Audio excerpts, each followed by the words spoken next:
In 1973, a slip of wood with spidery writing was found on the site of a Roman fort in the north of England. It was found to be part of a letter to a Roman soldier posted at Vindolanda. There have now been over 1,900 writing tablets found at Vindolanda. They have formed a crucial part of our understanding about the way that the soldiers and settlers felt in Britain.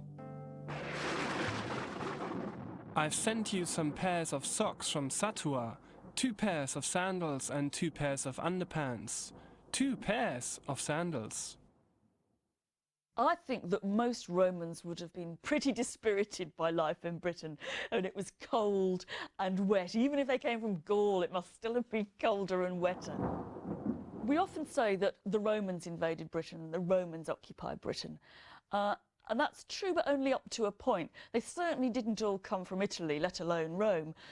Probably most of the Romans in Britain were Roman citizens from Gaul, Germany, the Rhinelands. Due to a recent Roman edict, the common bond between the soldiers in Britain was that none were native.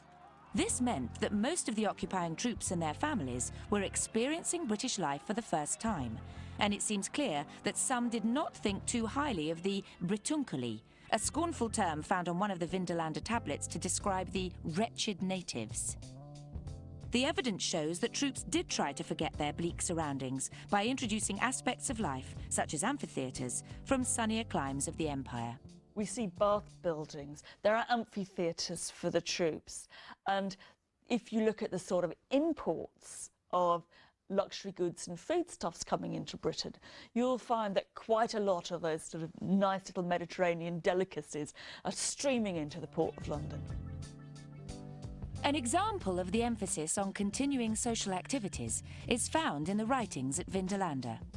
This takes the form of an invitation to a birthday party from one lady, Claudia Sawira, to another, Sulpicia Leopardina. This example of social life in the barracks is remarkable in that there is a handwritten note from the lady herself after the scribe's official invitation. This is the first example of Latin handwriting by a woman. The Vindolanda tablets offer a glimpse into everyday life for the Romans in Britain, a world that historians had known little about until their discovery.